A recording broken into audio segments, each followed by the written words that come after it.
전기를 이해하려면 먼저 원자에 대한 이해가 좀 필요해. 원자.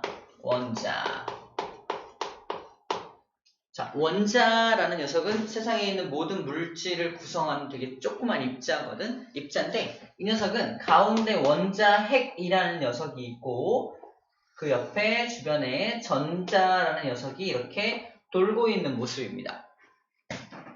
가운데 저 녀석을 원자의 중심에 있는 것을 원자핵이라고 불러주고 바깥을 돌고 있는 걸 전자라고 불러줍니다. 문제입니다. 원자핵과 전자 중에 지금 움직이는 게 누구죠? 전자가 움직이고 있죠. 전혀 힌트는 아닙니다만 화살표가 있죠. 여기 전자가 움직이고 있어. 가운데 원자핵은 움직이지 않고 있는 겁니다. 자, 왜 안 움직이냐에 대해서 이것만 알면 돼. 전자가 움직이는 이유는 매우 가벼워. 엄청 가벼워서 붕 움직이는 거야. 엄청 무거우면 움직이기가 좀 어렵겠죠. 그래서 둘의 무게 차이가 얼마인지 잠깐 소개할게요. 무게 차이가 전자의 무게가 1이라고 한다면 원자 핵 하나의 무게는 1837만큼 무거워요. 엄청나게 무겁죠. 그래서 쉽게 움직일 수 없다라고 생각하면 됩니다. 무게의 비가 이 정도씩의 비를 가집니다. 쌤이 지금부터 뭔가가 흘러가고 뭔가를 밀어주고 막 그럴 거거든. 근데 뭔가 흘러가는 건 가벼운 저 녀석이 흘러가는 거야. 자, 전자라는 녀석만 움직임을 가질 수 있다라는 말을 먼저 하고 있는 겁니다. 자, 가볍기 때문에 움직임을 가질 수 있다. 이 얘기를 좀 하고 있어요. 자, 지금부터 도선 하나를 그릴 겁니다. 도선은 이런 걸 도선이라고 그래? 도선을 두 글자로 다른 말로 전선, 그죠? 전선이 도선이야, 전선. 이 도선을 전선이라고 하는데, 자, 이 전선도 원자로 되어 있는 거 인정? 맞잖아. 이것도 물질이니까 원자들로 구성되어 있겠죠. 그래서 도선을 그림으로 이렇게 그림을 그려요. 도선을 그림을 그리면 이 안에도 원자들이 가득 들어있을 테니까 플러스와 마이너스 입자들이 가득 들어있겠죠. 맞습니까? 이 안에 그래서 플러스 입자와 마이너스 입자가 이렇게 막 들어있는 모습을 상상해 주면 됩니다. 이렇게 들어있는 거야. 플러스 마이너스 입자가 들어있는데 플러스는 전기력에 의해서 마이너스 쪽으로 끌립니다. 마이너스는 플러스 쪽으로 끌려. 예를 들어서 이쪽에다가 플러스를 걸고 이쪽에다가 마이너스를 걸고 이쪽에 플러스를 걸어. 건다는 게 무슨 말이냐면 전원장치, 우리 건전지도 플러스 마이너스가 있잖아. 건전지를 따지면 건전지를 이렇게 준비한 다음에 건전지에 이 꼭다리 있는 부분이 플러스고 이쪽이 마이너스거든요. 여기를 이 전선의 끝에다가 이렇게 연결하는 거야. 이렇게 연결하는 거야. 연결하면은 여기가 플러스가 걸려 있는 거가 되겠죠. 그 다음에 전선의 끝에다가 이제 마이너스 이쪽을 이렇게 전선을 걸어서 이렇게 걸어주는 거지. 마이너스 걸리는 거지. 여기 있는 이 전자들의 입장에 한번 태워봐. 전자들의 입장에서 어느 방향으로 움직이고 싶어 할까? 플러스가 있는 이쪽 방향으로 움직이게 됩니다. 움직여요. 자, 그래서 문제. 요 플러스는 어느 방향으로 움직일까요? 이게 문제야. 어느 방향으로 움직이죠? 안 움직여요. 맞아요. 마이너스가 들어가지 않았어. 낚시당한 건데 아까 말한 이겁니다. 움직임을 가질 수 있는 건 마이너스가 움직임을 가질 수 있고요. 플러스는 물론 마이너스가 쟤를 땡길 거 아니야. 근데 너무 무거워서 안 움직여. 그래서 플러스는 움직이지 않고 마이너스만 움직입니다. 그래서 모든 마이너스들만 오른쪽 방향으로 이렇게 흐르게 됩니다. 자, 표현은 뭐라고 한다? 흐름이 발생됩니다. 흐름. 마이너스 전자의 흐름이 발생이 돼요. 그죠? 이 흐름이 발생되는 것을 뭔가가 흘러가니까 흐를 류자 써서 류를 붙여주는 거고 전자가 흘러가니까 전류라는 말을 쓰는 겁니다. 이때 전류가 흐른다라고 표현을 해요. 전류가 흐른다. 전류가 흘러가고 있어요. 뭔가가 막 흘러가고 있어요 라고 말하는 거야. 자, 첫 번째 나오는 저 녀석 전류라는 개념에 류자가 뭐다? 흘러간다 라는 뜻이고요. 왜 흘러간다? 이쪽에서 플러스가 잡아당기니까 흘러가게 되는 겁니다. 반대로 말하면 마이너스는 이쪽에서 마이너스로 마이너스는 마이너스를 또 밀잖아. 마이너스 길이 밀어냅니다. 청력으로 밀어내니까 뒤에서는 밀고 앞에서는 땡기니까 마이너스가 흘러가는 거야. 근데 플러스는 흘러갈 수 있다 없다? 못 흘러간다 라고 말하면 돼. 왜 못 흘러갑니까? 그러면 너무 무거워서 라고 대답하면 됩니다. 너무 무거워서 플러스는 흘러가지 않는다, 못한다 라고 생각하면 되겠어요. 자, 이렇게 해서 전류라는 개념이 뭔가 이 전자라는 색이 이 전자가 흘러가는 것을 전류라고 불러준다 라고 생각하면 됩니다. 흐름이 전류다 라는 겁니다. 책에서는 전하의 흐름이라고 되어 있거든요. 전하의 흐름, 그 전하가 곧 무슨 전하다? 전자를 말합니다. 자, 전하의 정의를 잠깐 말하면 전하가 뭐냐면 전기를 띤 입자, 전기를 띤 입자를 전하라고 정의합니다. 전하라는 말은 뭐다? 전기를 띤 입자. 전기를 띤 입자는 플러스도 있고 마이너스도 있을 수 있잖아. 근데 여기서 뭐라고 말하고 있다? 전하의 흐름이죠. 전하의 흐름을 전류라고 정의하고 있는데 그럼 이 플러스와 마이너스 중에 흐를 수 있는 건 누구밖에 없어? 마이너스밖에 없잖아. 그러니까 전하의 흐름에서 그 전하는 뭘 의미하는 거다? 전자를 의미하는 거구나 라고 생각하면 돼요. 흐를 수 있는 전하는 마이너스 전자밖에 없으니까. 자, 이제 가볍다 무겁다로 분명히 우리가 구분할 수 있습니다. 가벼우니까 흘러갈 수 있어 라고 얘기하고 있는 겁니다. 좀 이따 그림을 통해서 어떻게 흘러가는지 얘기를 좀 해볼게요. 자, 때는 바야흐로 아주 오래전 옛날로 한번 돌아가 볼게요. 옛날로 돌아갔습니다. 옛날에 뭔가 사람들이 지나가다가 하늘에서 막 이상한 번쩍하면서 뭐가 떨어져서 사람한테 꽝 맞으면 사람이 막 죽어. 까맣게 타서 죽어. 이거 뭘까요? 하늘에서 떨어진 뭔가를 꽉 맞으면 사람이 죽어. 그때 된 사람들이 이걸 벼락이라고 해서 벼락이 정체가 뭐지? 벼락이? 하늘에서 전기가 내려오는 하늘에서 전기 에너지가 내려오는 건데 아무튼 그 전기 에너지가 너무 사람들이 궁금해서 어떤 사람이 막 일부러 연을 띄워가지고 전기를 모으기도 하고 막 그런 실험 본 적 있어요? 못 봤구나. 옛날에 그 하늘에 뭔가 번쩍번쩍거리는 막 번쩍번쩍거리면서 아주 옛날이니까 저게 정체가 뭔지 몰랐을 거 아니야. 저게 도대체 뭐지? 막 번쩍거리면서 하늘에서 막 여기서 끝에서 저 끝까지 막 확 움직이고 갑자기 한밤중이었는데 갑자기 환해지고 막 그치? 그리고 나무에 이게 확 내려오면 나무가 막 불타고 사람에 맞으면 사람이 막 죽고 엄청난 에너지를 가진 녀석이 있어. 저게 정체를 몰라. 그래서 저것의 정체를 알아보기 위해서 여러 가지 실험을 통해서 저 녀석이 바로 전기구나라는 걸 알아내고 사람들이 그 전기에 대한 연구를 이제 막 하기 시작을 해요. 자, 그래서 전기에 대한 연구를 하기 시작할 무렵을 지금 돌아가서 생각해 보는 거야. 자, 그때 어떻게 했냐면 이렇게 도선이라는 걸 또 연결을 해요. 도선을 연결해서 자, 전기를 연결해서 이쪽이 마이너스, 이쪽이 플러스. 당시에도 이렇게 플러스 전기와 마이너스 전기의 개념을 알고 있었거든요. 플러스 마이너스 전기를 걸었더니 뭔가가 이 안에 뭐가 막 흐르더니 꼬마 전구 같은 걸 이렇게 연결을 하면은 꼬마 전구에 불이 땅땅땅땅 켜지는 거야. 전구에 불이 막 켜집니다. 전구에 불이 막 켜지는 거야. 자, 뭔가가 흘러가서 에너지를 전달해서 이 불을 켜게 만드는 거잖아. 이런 현상을 이제 알아냅니다. 근데 이게 왜 전류가 흐르는지, 누가 이걸 불을 켜게 만드는지를 그때 당시에 몰랐어. 우리는 답을 알고 있지. 뭐가 흘러서 에너지를 날려주는 거냐? 전자가 흘러가서 전자가 이렇게 흐르면서 에너지를 날려주는 거거든. 근데 여기서는 사람들은 몰랐단 말이야. 그래서 당시 어떻게 했냐? 잘 모르겠으니까 일단 플러스에서 마이너스 방향으로 이렇게 뭔가가 흘러간다라고 약속하자.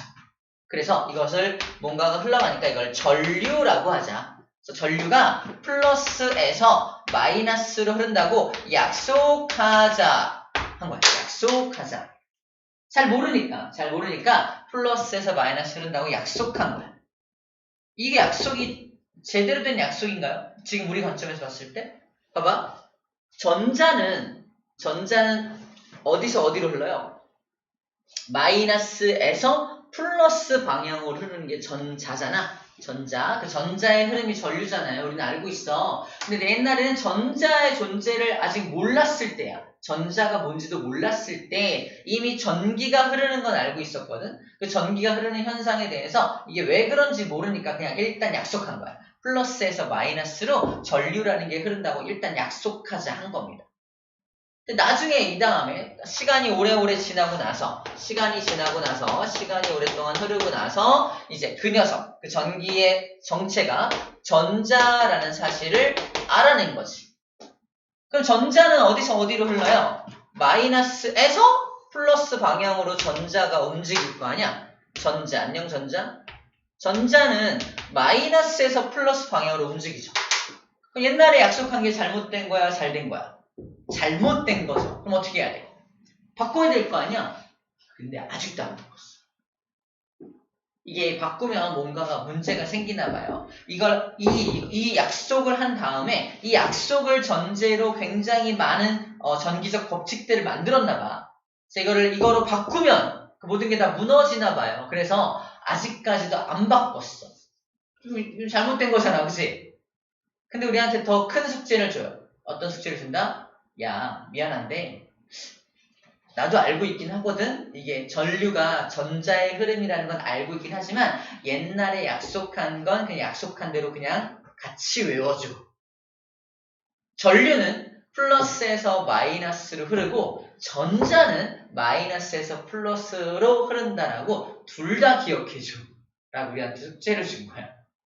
자, 그래서 전류는 전자의 흐름에 반대 방향으로 전류가 흐른다 라고 다시 재약속하는 거, 재약속. 자, 전류 방향은 변함이 없어. 대신에 전자라는 게 발견돼서 전자는 마이너스에서 플러스로 흐르는 게 맞아. 근데 그 방향에 전자 흐름의 반대 방향으로 전류가 흐른다라고 재약속하자. 한 번 더 약속해서 우리 둘 다 기억해야 됩니다. 그죠? 좀 나쁜 과학자들이죠. 아직 바꿔주지 않아가지고 둘 다 기억해야 되니까. 우리는 이렇게 하면 돼. 쉽게 생각하면은 그래 얘들 늦게 발견하는 바람에 아직 안 바꿨다며 전자의 흐름과 전류 흐름 방향이 서로 반대라는 거 오케이 기억해 줄게. 이렇게 좀 너그러운 마음으로 받아들여줘야 되는 부분입니다. 과학을 설명해서 이렇게 난감한 적이 없어. 아직도 안 바꿔서 선생님 내가 안 바꾼 게 아니잖아, 그죠? 나는 그냥 그랬대 전달해주는 입장인데 참 난감한 거예요. 난감한 겁니다. 우리 책에서는 뭐라고 나와 있냐면 전류 방향과 전자 이동 방향이 서로 그냥 반대야라고만 써 있어요. 설득도 안 해. 그냥 반대거든? 라고 하고 있어요. 그죠? 그냥 중학교 2학년 책에 보면은 이건 이렇게 돼서 그래 라고 지금 쌤이 말한 게 적혀져 있습니다. 거기서는 나름 우리를 이제 미안하다라고 말하고 있지만 여기서는 그냥 그런 거야 라고 설명하고 있죠. 이게 아주 무뚝뚝한 책입니다. 가운데 나와 있는 그 그림이야. 전자의 이동 방향과 전류 이동 방향이 서로 반대야 라고 지금 가운데 그림에서 적혀 있는 게 바로 그 내용입니다. 오케이. 자, 이게 전자의 흐름, 전류를 설명하는 중이에요. 자, 전류가 흘러간다는 게 얼마나 센 건지 한번 설명해 볼게요. 전류. 자, 이제 전류 얘기를 잠깐 할 건데, 전류는 이 전자가 흘러가는 거잖아. 전자가 흘러가는 건데, 요 단면을 딱 내가 눈을 부릅뜨고 쳐다볼 겁니다. 단면을 쳐다볼 건데, 1초 동안 몇 개의 전자가 확 지나가는지를 볼 거야. 자, 1초라는 시간 동안 6.25 곱하기 10의 18승계 맞을 겁니다. 6.25 곱하기 10의 18승계의 전자가 지나갑니다. 훅 지나가. 엄청 많죠. 이거 6경계가 넘어가거든요. 1초에 이만큼의 전자가 확 지나가는 거야. 저기를, 저 단면을. 그러면 이거를 1A가 흐른다라고 합니다. 암페어. 이 A를 암페어라고 읽어요. 암페어. 1암페어의 전자가 흘러간다. 1암페어의 전류가 흐른다고 말합니다. 자, 그럼 1암페어의 전류. 만약에 내 몸속에 1암페어의 전류가 흐르면 어떻게 될까요? 1암페어. 죽습니다. 사람이 죽어요. 1암페어. 생각해봐. 1초 동안에 내 몸을 이만큼의 전자가 확 지나간다? 전자가 그냥 지나가면 좋은데 전자가 지나가면서 부딪힌다? 전자가 가면서 꽝 부딪혀기 이런데 부딪힙니다. 부딪히면 열이 발생돼요. 여기서 열이 발생돼요. 부딪히는 곳에서 꽝 열이 발생돼요. 그래서 전자가 도선을 지나가면서 꽝꽝꽝 부딪힐 거 아니야? 부딪힘에 따라서 열이 발생합니다. 그때 열이 발생되는 것이 바로 너무 심한 열이 발생이 되면은 불이 나는 거야. 우리 번개 맞으면 만화 같은 데 보면은 번개 꽝 맞으면 어떻게 그려요? 시커멓게 타는 것처럼 그리지 않나요? 폭탄물이 되고 막 그죠? 본 적 있나요? 본 적 있어요? 왜 그러냐면 번개에 콱 맞으면 이 전자가 단시간에 어마어마하게 많은 전자가 그 사람 몸을 확 지나가는 거니까 그 전자가 지나가면서 이렇게 부딪혀 내 몸의 원자들과 부딪혀가지고 열이 발생돼서 확 타버리는 거야. 그래서 번개 맞으면 죽는 거야. 그래서 만화 영화에서도 번개를 콱 맞으면 까맣게 타서 막 재가 되고 이런 것들이 다 그런 이유입니다. 감전되면 죽죠. 감전 되게 위험하다고 하잖아. 감전도 이런 거야. 감전도 이런 전자가 내 몸을 갑자기 확 통과해서 이 사람이 너무 많은 열이 발생이 돼서 그 사람이 죽게 되는 거야. 감전사라는 게 전기에 감전된다라는 게 바로 이런 거야. 그래서 단 1A의 전류만 흘러도 사람은 죽어요. 얼마가 흐르면 죽기 시작하냐? 80mA부터 사람이 쇼크를 얻게 된다고 알고 있습니다. 무슨 말이냐? 1A는 1000mA가 1A거든요. 이걸 암기하는 방법은 이거야. 우유 1000ml 있잖아. 몇 리터예요? 1리터라고 하지. 똑같아.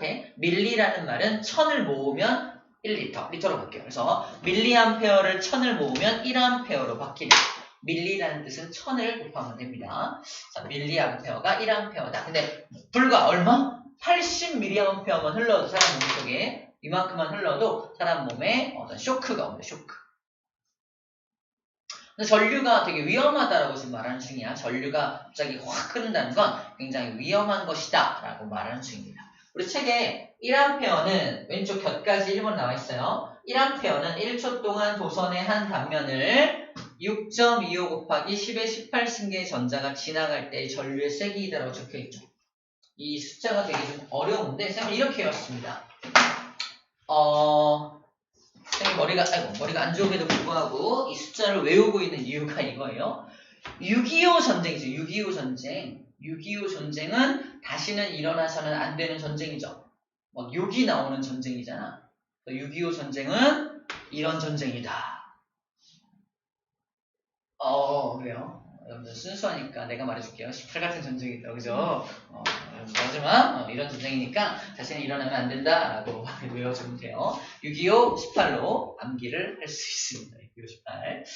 자, 어쨌든 전류 1A라는 대표적인 전류의 세기 1A가 이만큼의 전자가 1초 동안 확 지나갈 때의 전류의 세기구나라는 어느 정도 감만 좀 잡고 있습니다. 이 숫자를 지금 당장 외우라는 게 아니라 이만큼의 전자가 확 지나갈 때 1A라고 불러주는구나. 이런 정도의 감을 좀 잡고 있으면 될 것 같습니다.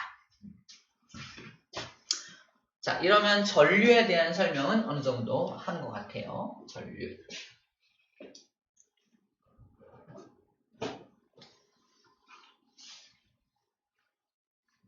자, 일단 칠판 강의로 전류가 뭔지, 전압이 뭔지, 그 다음에 저항이 뭔지, 뭐 이런 얘기를 좀 먼저 해줄게요. 자, 그 다음에 두 번째 갑시다. 두 번째. 전류는 했고요. 전압에 대한 얘기를 할게요. 전압. 자, 전압은 이렇게 정의가 되어 있어요. 전압의 정의는 뭐냐면, 전류를 흐르게 하는 능력이라고 정의가 되어 있습니다. 전류를 흐르게 하는 능력이라고 정의되어 있어요. 그래서 전류를 흐르게 하는 능력, 밑줄자 전류를 흐르게 하는 능력이라고 되어 있습니다. 자, 쌤이 지금 실험 장치 하나를 준비할게요. 책에 나와 있지 않은 실험 장치입니다. 이 장치가 설명하기 가장 좋은 장치인 것 같아서 데리고 올게요.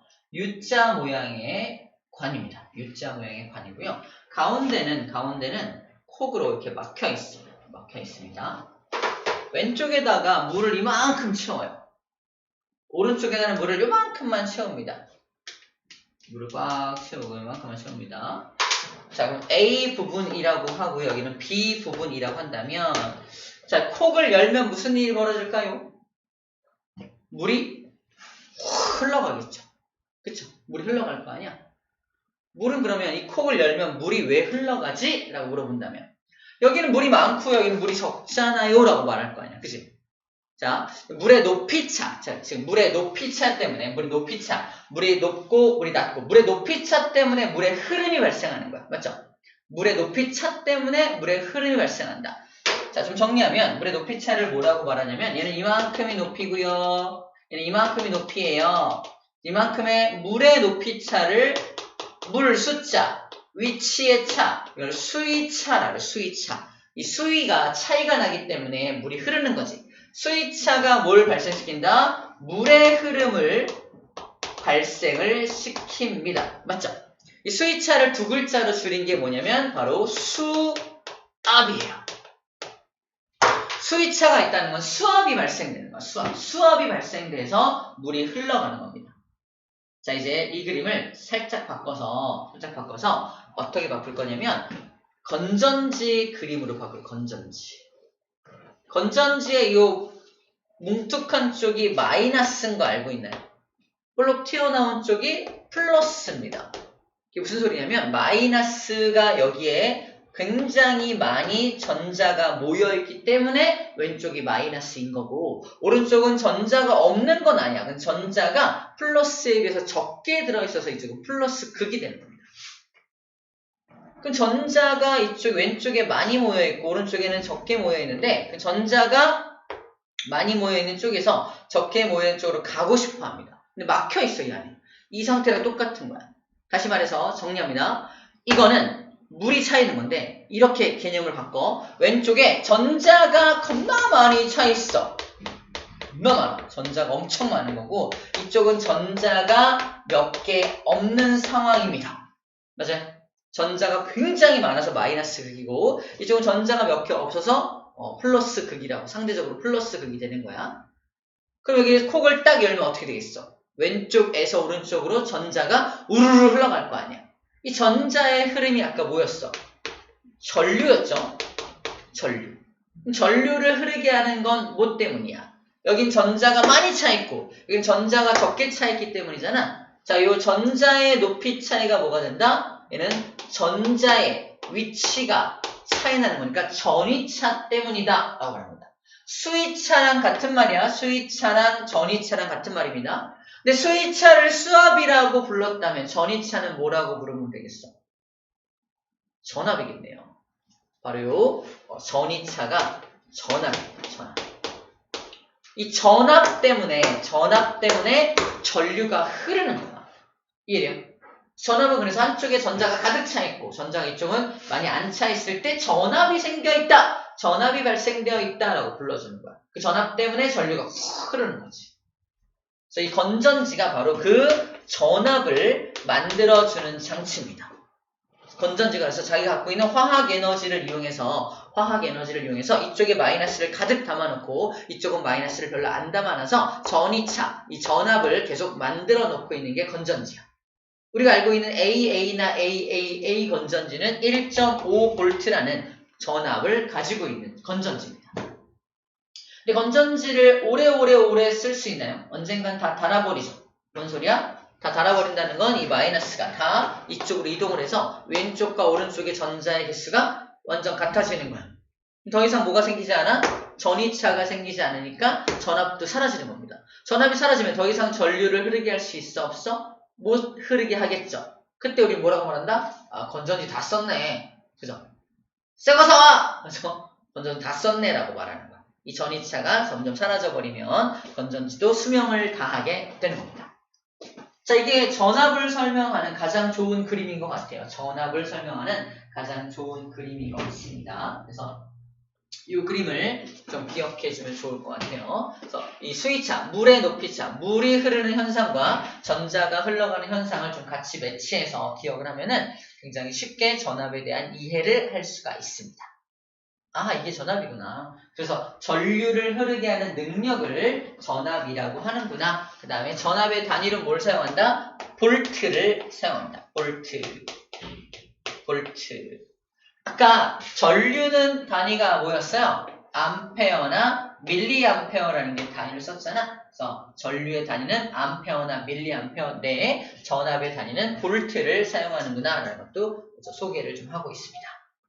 처음 듣는 용어들이라 일단 지금은 이런 게 있구나 이런 게 있구나 라고 좀 소개받는 시간으로 좀 쌓아보면 될 것 같아요. 너무 부담 갖지 말고 처음 듣는 거 자, 이런 게 있구나 라고 이해해 주면 되겠습니다. 좋아요. 좀 이따가 이제 전압에 대한 거 다른 그림으로 또 한번 이해하는 시간을 가지도록 하고요. 그 다음에 전기 기호를 좀 잠깐 정리할게요. 쌤이 전기 기호를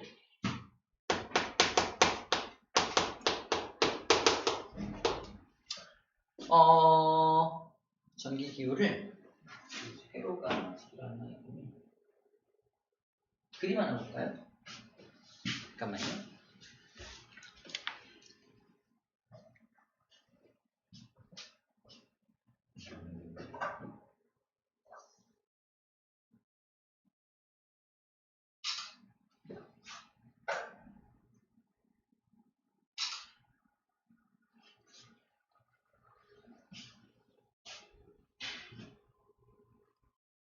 잠깐 릴렉스 합시다. 기지개 한번 펴고 많이 배웠다. 전압까지 배웠다.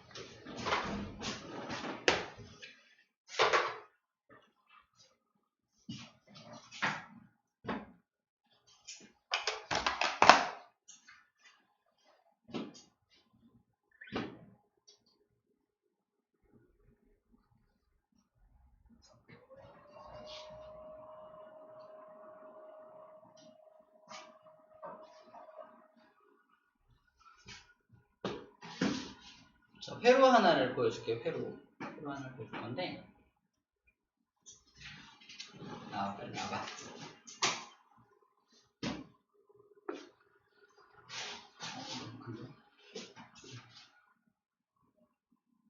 자, 회로 봐봐. 점점 밝아질 겁니다. 이 건전지 보이죠? 건전지가 여기 직렬로 연결되어 있고요. 그다음에 여기 전구가 연결되어 있어. 그 다음에 이 전류계는 지금 배우지 않을 거예요. 그냥 연결되어 있다고 보면 되고요. 여기 스위치 있죠? 스위치. 그러니까 이게 전선이 스위치를 이렇게 눌러야 이게 연결돼서 전구에 불이 켜지는 거야. 손을 떼면 이게 탁 들리면서 연결이 끊어지거든요. 그래서 스위치로 인해서 도선이 연결되는 거야. 이때 건전지는 어떻게 표현하냐면 플러스 쪽이 길게 표현합니다. 마이너스 쪽은 짧게 표현해. 뿔마. 근데 두 개 있죠. 건전지 두 개니까 이렇게 표현해요. 두 개. 건전지 두 개를 표현하고요. 도선은 이렇게 그냥 도선 연결한 다음에 전구가 연결되죠. 전구는 동그랗게 해서 동그라미 이렇게 치면 이게 전구란 뜻이 전구. 그 다음에 왼쪽에 이쪽에 스위치가 연결되어 있죠. 스위치는 이렇게 해서 이러한 기호로 쓴 게 스위치입니다. 그래서 누르면은 연결되는 거. 이런 기호들 1번 전지 기호, 전구 기호, 그 다음에 스위치에 대한 기호 이런 것들을 약속해 놓은 게 있다는 거야. 그래서 그림을 그리지 않고 간단한 기호로 표시하는 게 바로 전기 기호에 대한 내용입니다. 기호를 잠깐 소개할게요. 전기 기호는 이러한 기호들이 있습니다. 자, 그래서 기호가 이런 기호들을 소개하는 거야. 방금 얘기한 거죠? 전지, 이쪽이 플러스, 이쪽이 마이너스를 의미하고요. 스위치는 저렇게 표현하죠. 저기서 동그라미, 그 다음에 여기 동그라미를 그려서 스위치를 표시를 하게 되고요. 전구는 이렇게 표시하고 있죠. 전지, 스위치, 전구. 저항이란 게 있는데 저항은 이것도 일종의 저항이라서 이렇게 표현하기도 해요. 전구도 일종의 저항이라서 이런 식으로 표현하기도 하고, 그 다음에 열이 발생하는 장치 있잖아. 전기 걸면은 열이 발생해요. 전기 히터 같은 거, 그래서 전열기 같은 거에 많이 쓰는 저항이 바로 저런 저항을 사용을 하고, 아직 안 배웠지만 이제 방금 배웠던 전류계나 전압계는 A랑 V를 사용합니다. 자, 전류의 단위가 암페어였잖아. 그래서 A를 써서 이렇게 써서 이건 전류를 측정하는 장치, 전류계라고 불러주고요. 전압의 기호가 V, 볼트였잖아. 그래서 전압을 측정하는 장치, 전압계는 이렇게 V로 표시를 합니다. 이런 전기기호로 간단하게 표시하고자 한 게 전기기호예요. 자, 이런 게 있구나 라고 전기기호 일단 소개만 받으면 됩니다. 자, 이게 3번까지 전기기호 이야기예요. 전기기호. 자, 선생님이 저항까지만 설명을 하고 잠깐 쉬었다 할 겁니다. 저항까지만 설명을 하고 잠깐만 쉬었다 할게요. 자, 저항 얘기는 또 우리 칠판 강의를 좀 해줄게요. 저항.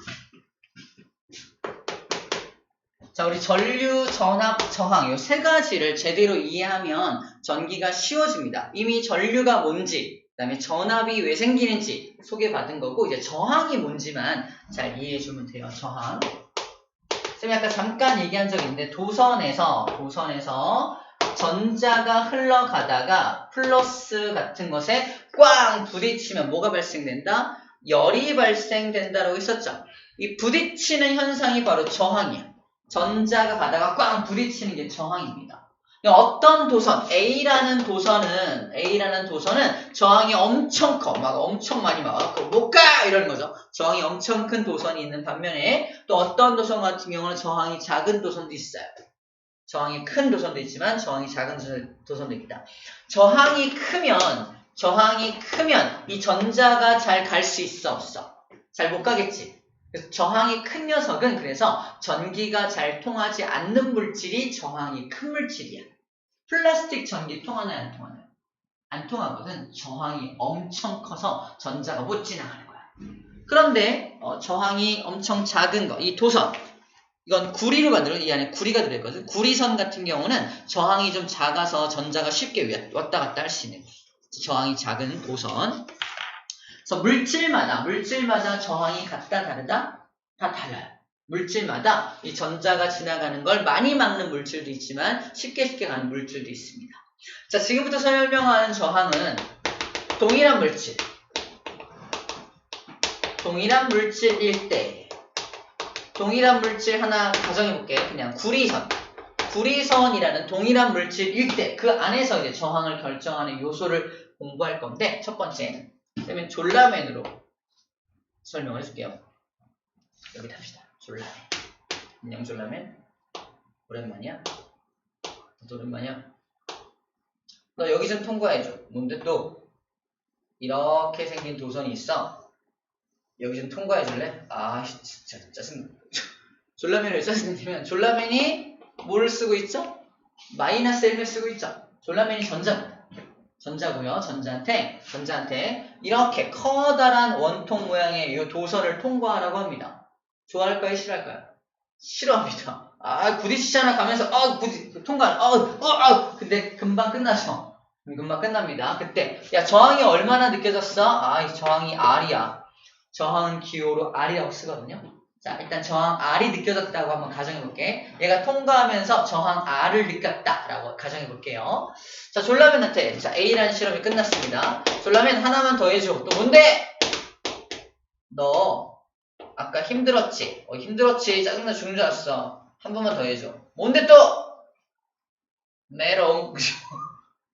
이거 좋아할까 싫어할까? 또 싫어하겠죠? 그치? 아니, 아까 도선이 짧았지만 지금은 더 길잖아. 꽝꽝꽝꽝 끝날 때쯤 또 있어. 아이씨, 엄청 힘들어할 거 아닙니까? 길이가 2배야. 정확히 길이가 2배가 됐을 때 얘는 얼마의 저항을 느낄까? 얘보다 2배의 저항을 느끼기 때문에 아, 나 2R만큼 느꼈단 말이야. 2배의 저항을 느꼈어라고 표현을 합니다. 정리하면 A라는 실험과 B 실험을 통해서 저항이라는 녀석은 저항을 R이라고 표현하는데 길이를 L이라고 해요. length. 이해가 되겠죠? 길이가 2배가 되면 도선의 길이가 2배가 되면 저항도 2배로 커지죠. 손가락으로 길이가 2배가 되면 저항도 2배가 되니까 서로 비례 관계에 있다는 겁니다. 그래서 저항과 뭐는 비례 관계다? 도선의 길이는 비례 관계에 있습니다. L은 도선의 길이를 의미합니다. 도선의 길이하고 저항은 비례 관계입니다. 도선이 길면 길수록 저항도 커지는 거예요. 저항도 커집니다.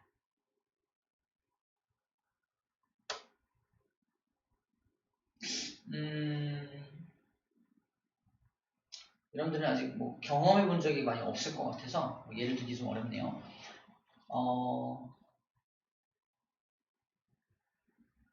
우리 멀티탭도 살 때 1m짜리 길이를 가진 멀티탭도 있고 2m, 3m짜리 멀티탭도 있는 거 아니야? 긴 거. 멀티탭도 길이가 엄청 긴 게 있고 짧은 게 있잖아. 근데 짧은 것일수록 저항이 작아서 좀 더 화재 위험이 적어요. 네, 엄청 긴 3m, 아빠 5m짜리 사오래. 그럼 그럴수록 너무 저항이 커지는 거니까 화재 위험도 많아집니다. 저항이 크다는 건 부딪힘이 많아지는 거기 때문에 열도 더 많이 난다는 얘기거든요. 그래서 길면 길수록 좀 안 좋긴 한 거야. 어쨌거나 짧은 멀티탭이 그나마 좀 더 안전한 거가 됩니다. 물론 다 안전하게 만듭니다. 근데 혹시라도. 자, 어쨌든 저항이란 녀석은 길이가 길면 저항도 커진다. 이 졸라맨의 입장에 생각하면 돼요. 이제 미안하잖아. 미안하니까 졸라맨한테 자 미안하니까 이 마지막 실험 하나만 해줘. 이건 좀 쉬울 거야. 또 뭔데? 이게 너무 힘들었지? 너무 힘들었어. 짧게 만들어줘요. 짧게. 길이를 반으로 줄여줄게. 아 진짜지? 길이를 반으로 줄입니다. 근데 입구의 크기도 반으로 줄여요. 헐. 졸라맨이 좋아할까 싫어할까? 겁나 싫어합니다. 왜 싫어하지? 숙여야 돼. 기어가야 돼. 그죠? 싫어할 거 아니야. 좁으면 좁을수록 저항이 더 커져요. 자, 도선이 굵으면 그냥 서서 가면 되잖아. 이렇게 좁으면은 아무리 길이가 작다 하더라도 길이가 다시 L로 줄었다 하더라도 여기가 좁으니까 저항은 커집니다. 여기가 단면적이 ES, 단면적이 ES인데 단면적을 S로 반으로 줄이면 단면적이 작아지면 저항은 커지죠. 단면적과 저항은 반비례 관계에 있습니다. 얘도 그럼 너 얼마 느꼈어? 나 힘들어 죽는 줄 알았거든? 이해합니다. 그러니까 얘랑 얘를 비교하면 돼. 얘랑 얘랑 비교하면은 그냥 똑같은 길인데 단면적이 ES일 때는 R을 느꼈다면 S로 줄면 2배만큼의 큰 저항을 느끼는 거야. ER만큼을 느끼는 겁니다. 요때 힘듦과 요때 힘듦이 같다는 거지. 이러니까.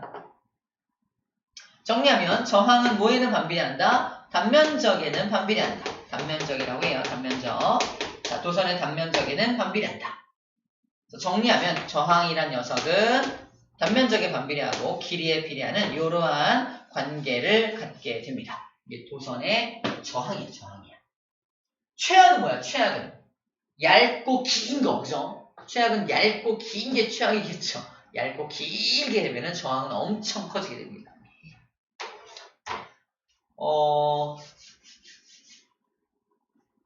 쌤이 자동차를 좀 개조하느라고 배터리에서 전기를 뽑아다가 막 뒷자리에서 쓰려고 막 이렇게 장치한 적이 있는데 도선이 굵을수록 화재 위험이 적다 그래서 쌤이 도선을 샀는데 진짜 이만큼 두꺼운 전선이 왔어요. 여기선 구경도 할 수 없는 전선 굵기가 대충 이 정도 되잖아요. 전선 굵기가 충전기도 다 이 정도 굵기밖에 아니잖아. 충전기가. 근데 멀티탭만 해도 이거 보이나? 멀티탭 좀 두꺼운 거 알죠? 멀티탭은 좀 두껍죠? 근데 그런 되게 더 많은 전류가 흘러야 되는 그런 도선은 더 굵게 만들어요. 훨씬 더 굵게 만들어야 이렇게 저항이 작아져. 굵으면 굵을수록 저항이 작아지기 때문에 전류가 많이 흘러야 되는 전류를 많이 흘려야 되는 장치다. 도선의 굵기도 엄청 굵은 걸 써야 안전하다라는 말 하는 겁니다. 그래서 공장 같은 데 가면 도선이 막 진짜 굵은 거로 막 연결되어 있는 공장들이 있습니다. 이게 다 화재 위험을 방지하기 위함이야. 자, 이런 저항의 특성을 잘 알고 있기 때문인 거지. 자, 여기까지가 저항에 대한 내용이고 그림만 좀 더 보여줄게요. 그림. 자, 저항 그림은 방금 그린 그림과 아마 똑같을 거예요. 다를 수 없어. 졸라맨 하나 걸려있어. 졸라맨과 같은 그림을 보여줄게요. 방금 얘기가 이 얘기입니다. 도선이 이렇게 있으면